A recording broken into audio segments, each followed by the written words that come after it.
Hello everyone, എല്ലാവർക്കും pathways അക്കാദമിയുടെ daily news അനാലിസിലേക്ക് സ്വാഗതം.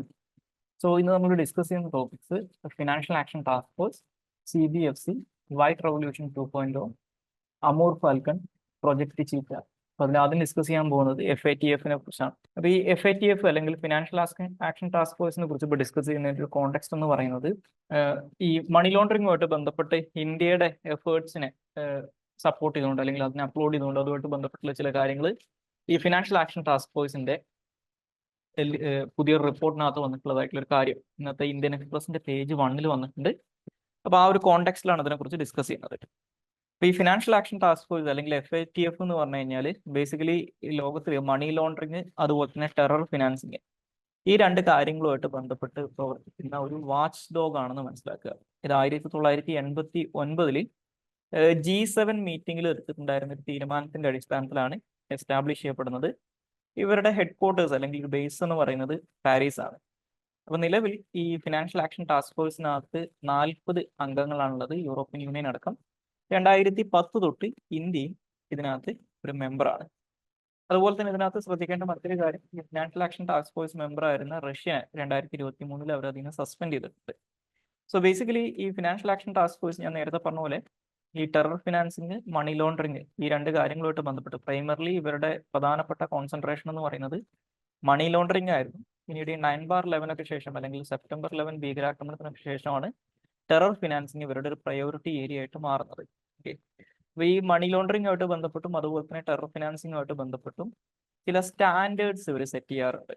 അപ്പോൾ ആ ഇവർ സെറ്റ് ചെയ്യുന്ന സ്റ്റാൻഡേർഡ്സ് ഓരോ രാജ്യങ്ങളുടെയും ഗവൺമെന്റുകൾ ഫോളോ ചെയ്യുന്നുണ്ടോ ഇല്ലയോ, അല്ലെങ്കിൽ ഓരോ രാജ്യങ്ങളും ഈ ടെറർ ഫിനാൻസിങ്ങും മണി ലോണ്ടറിങ്ങുമായിട്ട് ബന്ധപ്പെട്ട് എന്തൊക്കെ നടപടികൾ എടുക്കുന്നുണ്ട്, അതിനെ കർബ് ചെയ്യാൻ വേണ്ടി എന്തെങ്കിലും ചെയ്യുന്നുണ്ടോ, ഈ വക കാര്യങ്ങളൊക്കെ ഇവർ വാച്ച് ചെയ്യും.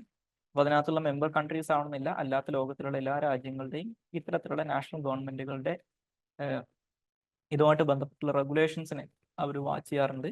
അതിന്റെ അടിസ്ഥാനത്തിൽ ഇവർ ഈ രാജ്യങ്ങളെ ലിസ്റ്റ് ചെയ്യുന്ന ഒരു ഏർപ്പാട് വെക്കുന്നുണ്ട്. അപ്പോൾ ബേസിക്കലി ഇവർ ചെയ്യുന്നത് ഈ ടെറർ ഫിനാൻസിങ്ങും മണി ലോണ്ടറിങ്ങുമായിട്ട് ബന്ധപ്പെട്ടിട്ടുള്ള ഇന്റർനാഷണൽ സ്റ്റാൻഡേർഡ്സ് സെറ്റ് ചെയ്യുക എന്നുള്ളതാണ്.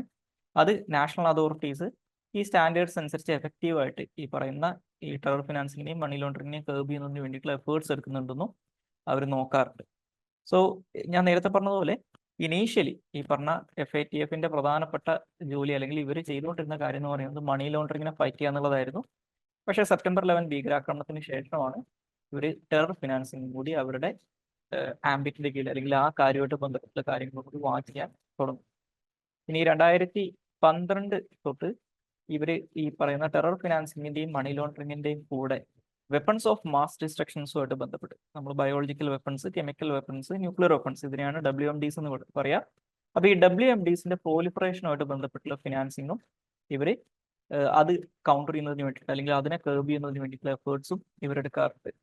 ഇനി FATF-ന്റെ ഹയസ്റ്റ് ഡിസിഷൻ മേക്കിംഗ് ബോഡി എന്ന് പറയുന്നത് ഇവരുടെ പ്ലീനറിയാണ്. അതായത് FATF-ലെ മെമ്പർ കൺട്രീസ് ഒക്കെ പാർട്ടിസിപ്പേറ്റ് ചെയ്യുന്നവരുടെ പ്ലീനറിയാണ്. അത് ഒരു വർഷത്തിൽ 3 പ്രാവശ്യമാണ് ഈ പ്ലീനറി നടക്കാറുള്ളത്. ഇനി ഈ FATF-ന്റെ അവർ സെറ്റ് ചെയ്തിട്ട് ഈ സ്റ്റാൻഡേർഡ്സിനെ വയലേറ്റ് ചെയ്തുകൊണ്ട് അല്ലെങ്കിൽ ഈ മണി ലോണ്ടറിങ്ങിനെയും ടെറർ ഫിനാൻസിങ്ങിനും കർബ് ചെയ്യുന്നതിന് വേണ്ടിയിട്ടുള്ള എഫേർട്സ് എടുക്കാത്ത രാജ്യങ്ങൾ, അതിന് കൃത്യമായിട്ട് നടപടികൾ എടുക്കാത്ത ഈ anti money laundering, combating financing of terrorism ഒന്നും ചെയ്യാത്ത, അതിനകത്ത് ഡെഫിഷ്യൻസീസ് കാണിക്കുന്ന രാജ്യങ്ങളെ ഇവര് ഗ്രേ ലിസ്റ്റിൽ ഉൾപ്പെടുത്താറുണ്ട്. അങ്ങനെയുള്ള രാജ്യങ്ങൾ വിളിക്കുക ജൂറിസ്ഡിക്ഷൻ അണ്ടർ ഇൻക്രീസ്ഡ് മോണിറ്ററിംഗ് എന്നാണ്, അല്ലെങ്കിൽ ഗ്രേ ലിസ്റ്റിൽ പെടുന്ന രാജ്യങ്ങൾ എന്ന് പറയും. അപ്പോൾ ഈ ഗ്രേ ലിസ്റ്റിൽ പെട്ടിട്ടുള്ള രാജ്യങ്ങളോട് ചില കാര്യങ്ങൾ അല്ലെങ്കിൽ ഈ പറയുന്ന ആ ഡെഫിഷ്യൻസീസ് ഫുൾഫിൽ ചെയ്യുന്നതിന് വേണ്ടിയിട്ട് അല്ലെങ്കിൽ ആ ഡെഫിഷ്യൻസീസിനെ അഡ്രസ് ചെയ്യുന്നതിന് വേണ്ടിയിട്ടുള്ള എഫേർട്സ് എടുക്കാൻ അവർ ആവശ്യപ്പെടും. അപ്പോൾ ആ കൺസേൺസ് ഈ രാജ്യങ്ങൾ അഡ്രസ് ചെയ്യുന്നതിൽ വിമുഖത കാണിക്കുകയോ അല്ലെങ്കിൽ അതിനെ പരാജയപ്പെടുകയോ ചെയ്തു കഴിഞ്ഞാൽ ഈ രാജ്യങ്ങൾ അവർ ജൂറിസ്ഡിക്ഷൻസ് ഓഫ് അല്ലെങ്കിൽ ഹൈ റിസ്ക് ജൂറിസ്ഡിക്ഷൻസ് ആയിട്ട് ഡിക്ലെയർ ചെയ്യാറുണ്ട്. ഇതിനെയാണ് ബ്ലാക്ക് ലിസ്റ്റ് എന്ന് പറയാം. അപ്പോൾ ഈ ബ്ലാക്ക് ലിസ്റ്റിലോ അല്ലെങ്കിൽ ഗ്രേ ലിസ്റ്റിലോ ഒക്കെ പെട്ടിട്ടുള്ള രാജ്യങ്ങളിൽ ഈ ഇന്റർനാഷണൽ ലെവലിൽ ഇൻവെസ്റ്റ്മെന്റ് അല്ലെങ്കിൽ പുറത്തുനിന്നുള്ള ഇൻവെസ്റ്റ്മെന്റും കാര്യങ്ങളൊക്കെ കുറവായിരിക്കും. അവരുടെ ബാങ്കുകളുടെ ഒക്കെ മുകളിൽ ഇന്റർനാഷണൽ ട്രാൻസാക്ഷൻസുമായിട്ട് ബന്ധപ്പെട്ട് ഒരുപാട് ചില രാജ്യങ്ങൾ, ഇപ്പോൾ US പോലുള്ള രാജ്യങ്ങളൊക്കെ റെസ്ട്രിക്ഷൻസ് ഒക്കെ ഇമ്പോസ് ചെയ്യാറൊക്കെ ഉണ്ട്. അപ്പോൾ നിലവിൽ ഈ ബ്ലാക്ക് ലിസ്റ്റിൽ 3 രാജ്യങ്ങളാണ് ഉൾപ്പെട്ടിട്ടുള്ളത്. ഇറാൻ, അതുപോലെ തന്നെ നോർത്ത് കൊറിയ, മ്യാൻമാർ എന്നീ 3 രാജ്യങ്ങളാണ് ബ്ലാക്ക് ലിസ്റ്റിലുള്ളത്. കുറച്ചുകാലം മുമ്പ് വരെ പാകിസ്ഥാൻ ഗ്രേ ലിസ്റ്റിൽ ഉൾപ്പെട്ടിട്ടുണ്ടായിരുന്നു എന്നുള്ള കാര്യം ഓർത്തിരിക്കും. ഇനി നമുക്ക് അടുത്തതായിട്ട് ഡിസ്കസ് ചെയ്യാനുള്ള ടോപ്പിക് CBFC-യെ കുറിച്ചാണ്, അല്ലെങ്കിൽ സെൻട്രൽ ബോർഡ് ഓഫ് ഫിലിം സർട്ടിഫിക്കേഷനെ കുറിച്ചാണ്. ഈ CBFC-യായിട്ട് ബന്ധപ്പെട്ട വാർത്ത ഇന്നത്തെ ഇന്ത്യൻ എക്സ്പ്രസിന്റെ പേജ് 1-ലുണ്ട്. ആ ഒരു കോൺടെക്സ്റ്റിലാണ് ഇതിനെപ്പറ്റി ഡിസ്കസ് ചെയ്യുന്നത്. ഇപ്പോൾ CBFC എന്ന് പറഞ്ഞു കഴിഞ്ഞാൽ നമ്മൾ നോർമലി സെൻസർ ബോർഡ് എന്ന് വിളിക്കുന്ന ബോഡിയാണ് ഈ CBFC അല്ലെങ്കിൽ central board of film certification എന്ന് പറയുന്നത്. 1952 സിനിമോട്ടോഗ്രാഫ് ആക്ടിന്റെ അടിസ്ഥാനത്തിൽ എസ്റ്റാബ്ലിഷ് ചെയ്യപ്പെട്ടിട്ടുള്ള ഒരു സ്റ്റാറ്റ്യൂട്ടറി ബോഡിയാണ് CBFC.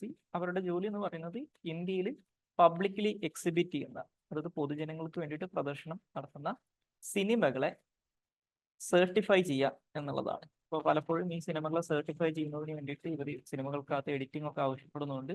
അതുകൊണ്ടാണ് ഇവരെ സെൻസർ ബോർഡ് എന്ന് വിളിക്കുന്നത്. പക്ഷേ ഒഫീഷ്യലി CBFC ആണ് സെൻസർ ബോർഡ് എന്നുള്ളത്, അൺഒഫീഷ്യലി ഇവർ വിളിക്കുന്നതാണെന്ന് മനസ്സിലാക്കുക. അപ്പോൾ ഇതൊരു സ്റ്റാറ്റ്യൂട്ടറി ബോർഡ് ആണെന്ന് മനസ്സിലാക്കുക. ഇവർ പ്രവർത്തിക്കുന്നത് ഈ സിനിമോട്ടോഗ്രാഫ് ആക്ടിന്റെ അടിസ്ഥാനത്തിലാണ്. ഇതിന്റെ അടിസ്ഥാനത്തിൽ വന്നിട്ടുള്ള ഗവൺമെന്റ് റൂൾസ് ഉണ്ട്. ആ റൂൾസിന്റെ അടിസ്ഥാനത്തിലാണ് ഇവർ പ്രവർത്തിക്കുന്നത്. സോ നിലവിൽ union ministry of information and ബ്രോഡ്കാസ്റ്റിംഗിന്റെ കീഴിലാണ് ഇവർ പ്രവർത്തിക്കുന്നത്. അപ്പോൾ ബേസിക്കലി ഈ ഞാൻ നേരത്തെ പറഞ്ഞതുപോലെ CBFC സർട്ടിഫൈ ചെയ്തിട്ടില്ലാത്ത ഒരു സിനിമ, അത് ഇന്ത്യയിൽ പ്രൊഡ്യൂസ് ചെയ്യപ്പെട്ടിട്ടുള്ള സിനിമയാണെങ്കിലും ഇന്ത്യക്ക് പുറത്ത് പ്രൊഡ്യൂസ് ചെയ്യപ്പെട്ടിട്ടുള്ള സിനിമയാണെങ്കിലും ഇന്ത്യയിൽ ഒരു സിനിമ പബ്ലിക്കലി എക്സിബിറ്റ് ചെയ്യണമെങ്കിൽ അതിന് CBFC സർട്ടിഫിക്കേഷൻ നിർബന്ധമാണ്. ഇനി CBFCയുടെ ഒരു കോമ്പോസിഷൻ എന്ന് പറയുന്നത് ഒരു ചെയർപേഴ്സണും അതുപോലെ തന്നെ മറ്റുള്ള മെമ്പേഴ്സുമാണ്. ഈ മെമ്പേഴ്സ് ഒരിക്കലും 12-ൽ കുറയാനോ 25-ൽ കൂടാനോ പാടില്ല എന്ന് പറയുന്നത്. അപ്പോൾ 12-നും 25-നും ഇടയിൽ നമ്പർ ഓഫ് മെമ്പേഴ്സ് ഉണ്ടാവും. ഈ ചെയർപേഴ്സണെയും മെമ്പേഴ്സിനെയും ഒക്കെ അപ്പോയിന്റ് ചെയ്യുന്നത് സെൻട്രൽ ഗവൺമെന്റ് ആണ്. ഇവരുടെ ഹെഡ് ക്വാർട്ടേഴ്സ് ലൊക്കേറ്റ് ചെയ്തിട്ടുള്ളത് മുംബൈയിലാണ്. അതുകൂടാതെ 9 റീജിയണൽ ഓഫീസസും CBFCക്ക് ഉണ്ട്. ഈ CBFC നിലവിൽ ഈ ഫിലിംസ് സർട്ടിഫൈ ചെയ്യുന്ന സമയത്ത് അവർ അതുപോലെ തന്നെ UAS എന്ന് പറഞ്ഞിട്ട് 4 ടൈപ്പ് ഓഫ് സർട്ടിഫിക്കേഷൻസ് ആണ് നിലവിൽ ഈ ഫിലിംസിനുള്ളത് മനസ്സിലായി. ഇനി നമുക്ക് അടുത്തതായിട്ട് ഡിസ്കസ് ചെയ്യാനുള്ള ടോപ്പിക് വൈറ്റ് റവല്യൂഷൻ 2.0യെ കുറിച്ചാണ്. ഇപ്പോൾ പണ്ട് ഇന്ത്യയിൽ 1980s ഇന്ത്യയിൽ ഈ പാലുൽപാദനത്തിന്റെ കാര്യത്തിൽ അല്ലെങ്കിൽ ഡയറി പ്രൊഡക്ഷന്റെ കാര്യത്തിൽ ഇന്ത്യക്ക് സെൽഫ് സഫിഷ്യൻസി അച്ചീവ് ചെയ്യാനും അതിനെ റവല്യൂഷനൈസ് ചെയ്യുന്നതിന് വേണ്ടിയിട്ട് ഇന്ത്യയിൽ ഒരു വൈറ്റ് റവല്യൂഷൻ നടത്തിയിട്ടുണ്ടായിരുന്നു. അപ്പോൾ അതിന്റെ ഒരു 2ാം ഘട്ടം എന്നുള്ള രീതിയിലാണ് വൈറ്റ് റവല്യൂഷൻ 2.0യുമായിട്ട് ഇപ്പോൾ ഗവൺമെന്റ് രംഗത്ത് വന്നിട്ടുള്ളത്. അപ്പോൾ ഇതുമായിട്ട് ബന്ധപ്പെട്ട് ഈ white revolution 2.0 central government announce ചെയ്തതായിട്ടുള്ള ഒരു വാർത്ത ഇന്നത്തെ ഇന്ത്യൻ എക്സ്പ്രസിലും അതുപോലെ തന്നെ ഹിന്ദുവിലൊക്കെ വന്നിട്ടുണ്ട്. ആ കോൺടെക്സ്റ്റിലാണ് ഇതിനെക്കുറിച്ച് ഡിസ്കസ് ചെയ്യുന്നത്. അപ്പോൾ ഈ വൈറ്റ് റവല്യൂഷൻ 2.0യുടെ ബേസിക്കലി ആ പേരിൽ നിന്ന് മനസ്സിലാക്കാം ഡയറി ഫീൽഡുമായിട്ട് ബന്ധപ്പെട്ട് ആണ് ഈ വൈറ്റ് റവല്യൂഷൻ എന്നുള്ള ഗവൺമെന്റ് ഇനീഷ്യേറ്റീവ് വരുന്നത്. അപ്പോൾ ഈ വൈറ്റ് റവല്യൂഷൻ 2.0യുടെ ലക്ഷ്യങ്ങൾ എന്തൊക്കെയാണെന്ന് വെച്ച് കഴിഞ്ഞാൽ, ഒന്ന് നമ്മുടെ ഇന്ത്യയിലെ മിൽക്ക് പ്രൊഡക്ഷനിൽ അല്ലെങ്കിൽ ഇന്ത്യയിൽ ഈ പറയുന്ന ഡയറി സെക്ടറിനകത്ത് ഏറ്റവും അധികം മിൽക്ക് പ്രൊക്യൂർമെന്റ് നടത്തുന്നത് കോപ്പറേറ്റീവ് സൊസൈറ്റീസ് ആണ്. ഡയറി കോപ്പറേറ്റീവ് സൊസൈറ്റീസ് ആണ്. അമുല മിൽമയൊക്കെ പോലുള്ള ഡയറി കോപ്പറേറ്റീവ് സൊസൈറ്റീസ് ആണ്. അപ്പൊ ഇത്തരത്തിലുള്ള ഡയറി കോപ്പറേറ്റീവ് സൊസൈറ്റീസിന്റെ മിൽക്ക് പ്രൊക്യൂർമെന്റ് അടുത്ത 5 വർഷത്തിനകത്ത് 50% അല്ലെങ്കിൽ 50% കൂടി ഉയർത്തുന്നതിന് വേണ്ടിയിട്ടുള്ള കാര്യങ്ങളാണ് ഈ വൈറ്റ് റവല്യൂഷൻ 2.0യിലൂടെ പ്രധാനമായിട്ടും ഉദ്ദേശിക്കുന്നത്. ഇനി വൈറ്റ് റവല്യൂഷൻ 2.0 പ്രധാനമായിട്ടും ഫോക്കസ് ചെയ്യുന്ന 4 ഏരിയാസ് ഉണ്ട്. അതിനകത്ത് ഏറ്റവും പ്രധാനപ്പെട്ട ഒന്നാണ് എംപവറിംഗ് വുമൺ ഫാമേഴ്സ് എന്ന് പറയുന്നത്. അതായത് വൈറ്റ് റവല്യൂഷൻ 2.0 കുറച്ചും കൂടി വുമൺ ഫാർമേഴ്സിനെ സപ്പോർട്ട് ചെയ്യാൻ വേണ്ടിയിട്ടുള്ളതാണ് നമുക്ക് മനസ്സിലാക്കുക. അപ്പോൾ ഒന്നാമത്തെ key area empowering women farmers ആണ്. രണ്ടാമത്തത് മിൽക്ക് പ്രൊഡക്ഷൻ വർദ്ധിപ്പിക്കുക. മൂന്നാമത്തത് ഡയറി ഇൻഫ്രാസ്ട്രക്ചർ ശക്തിപ്പെടുത്തുക. അതുപോലെ തന്നെ 4-മതായിട്ട് പറയുന്നത് ഡയറി എക്സ്പോർട്ട്, ഈ ഡയറി പ്രൊഡക്ട്സിന്റെ കയറ്റുമതി പ്രൊമോട്ട് ചെയ്യുക അല്ലെങ്കിൽ അതിനെ സ്പീഡപ്പ് ചെയ്യുക അല്ലെങ്കിൽ അതിനെ ബൂസ്റ്റ് ചെയ്യുക എന്നുള്ളതാണ്. അപ്പൊ ഇതിന്റെ ഭാഗമായിട്ട് ഗവൺമെന്റ് ഈ പറയുന്ന ഈ ഫോക്കസ് ഏരിയാസുമായിട്ട് ബന്ധപ്പെട്ട് ഗവൺമെന്റ് ചെയ്യുന്ന കാര്യങ്ങളിൽ ഒന്നെന്ന് പറയുന്നത് നമ്മുടെ നിലവിലുള്ളതും അതുപോലെ തന്നെ പുതുതായിട്ടും ഏകദേശം 10,000-ഓളം പുതിയ ഡിസ്ട്രിക്ട് കോപ്പറേറ്റീവ് സൊസൈറ്റീസ് എസ്റ്റാബ്ലിഷ് ചെയ്യും എന്ന് പറയുന്നുണ്ട്. നിലവിലുള്ള ഡിസ്ട്രിക്ട് കോപ്പറേറ്റീവ് സൊസൈറ്റീസിനെ സ്ട്രെങ്തൻ ചെയ്യും. അതുകൂടാതെ 10,000-ഓളം പുതിയ ഡിസ്ട്രിക്ട് കോപ്പറേറ്റീവ് സൊസൈറ്റീസ് എസ്റ്റാബ്ലിഷ് ചെയ്യും എന്ന് പറയുന്നു.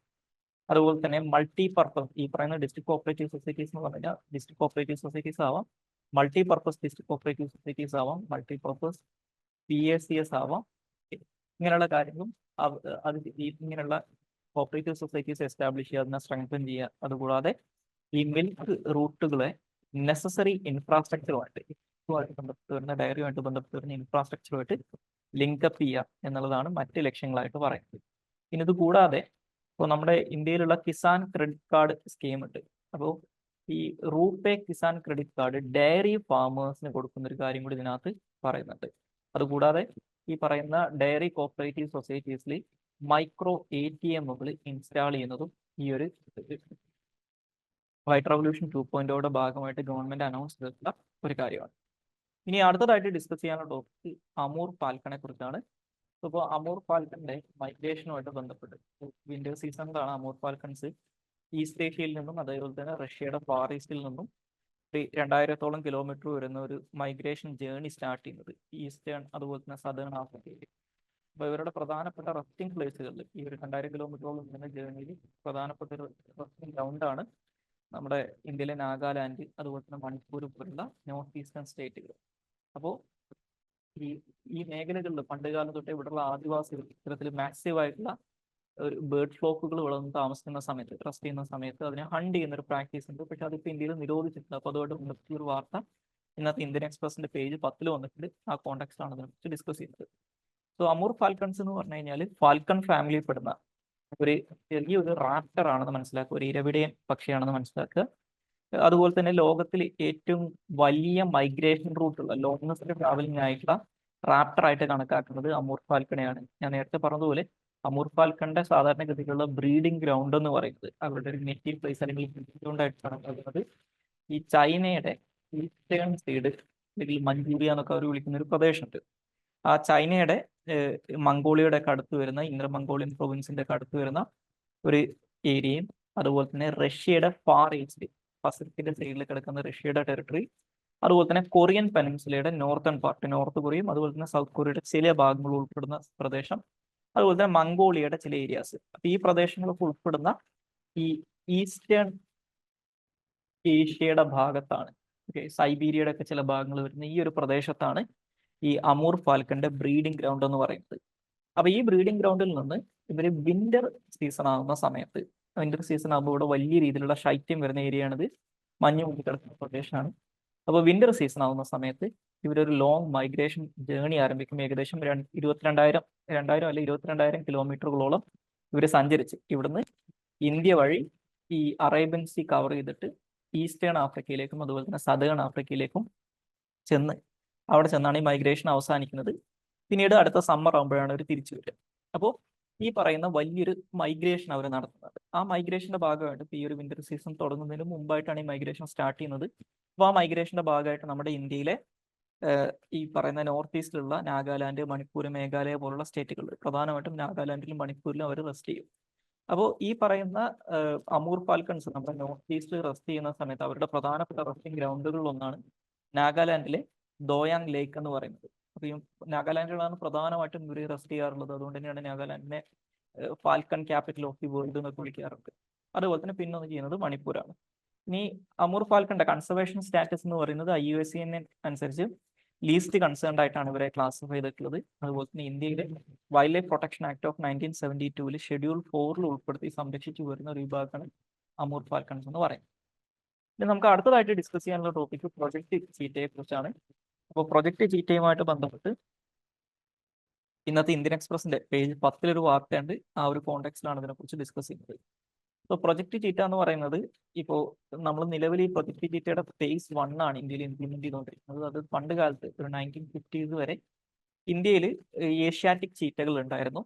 ആ ഏഷ്യാറ്റിക് ചീറ്റകൾ എക്സ്റ്റിങ്ക്റ്റ് ആയിട്ട് പോയതാണ്. ഏഷ്യാറ്റിക് ചീറ്റകൾ നിലവിൽ ഇറാനിൽ മാത്രമേ ഒരു ചെറിയ പോപ്പുലേഷൻ ഉള്ളൂ. റെസ്റ്റ് ഓഫ് ദി ഏരിയാസ് ഇന്ത്യയിൽ നിന്നൊക്കെ ഏഷ്യാറ്റിക് ചീറ്റകൾ എക്സ്റ്റിങ്ക്റ്റ് ആയി പോയിട്ടുണ്ട്. അപ്പോൾ ഇന്ത്യയിൽ ചീറ്റകളെ റീഇൻട്രൊഡ്യൂസ് ചെയ്യുന്നതിന് വേണ്ടിയിട്ട് സ്റ്റാർട്ട് ചെയ്തിട്ടുള്ള ഒരു പദ്ധതിയാണ് പ്രൊജക്ട് ചീറ്റ എന്ന് പറയുന്നത്. പക്ഷെ നമ്മൾ റീഇൻട്രൊഡ്യൂസ് ചെയ്യുന്നത് ഏഷ്യാറ്റിക് ചീറ്റിനെയല്ല, ആഫ്രിക്കൻ ചീറ്റനെയാണ്.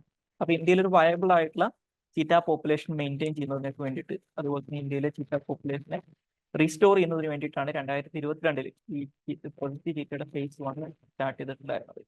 അപ്പോൾ ഈ ഫേസ് 1 സൗത്ത് ആഫ്രിക്ക അതുപോലെ തന്നെ നമീബിയ എന്നീ 2 ആഫ്രിക്കൻ രാജ്യങ്ങളിൽ നിന്നായിട്ട് കുറച്ച് ചീറ്റകളെ മധ്യപ്രദേശിലെ കുനോ നാഷണൽ പാർക്കിലേക്ക് നമ്മൾ ട്രാൻസ്ലൊക്കേറ്റ് ചെയ്തിട്ടുണ്ട്. അപ്പോൾ ഈ പ്രൊജക്ട് ചീറ്റ ഇംപ്ലിമെന്റ് ചെയ്യുന്നത് നമ്മുടെ നാഷണൽ ടൈഗർ കൺസർവേഷൻ അതോറിറ്റിയും അതുപോലെ തന്നെ മധ്യപ്രദേശ് ഫോറസ്റ്റ് ഡിപ്പാർട്ട്മെന്റും വൈൽഡ് ലൈഫ് ഇൻസ്റ്റിറ്റ്യൂട്ട് ഓഫ് ഇന്ത്യയും കൂടി ചേർന്നിട്ടാണ്. അപ്പോൾ ഈ പറയുന്ന ഫസ്റ്റ് ഫേസിനകത്ത് കുനോ നാഷണൽ പാർക്കിലാണ് നമ്മൾ ഈ ചീറ്റ പോപ്പുലേഷനെ റീഇൻട്രൊഡ്യൂസ് ചെയ്തിട്ടുള്ളത് അല്ലെങ്കിൽ ട്രാൻസ്ലൊക്കേറ്റ് ചെയ്തിട്ടുള്ളത്.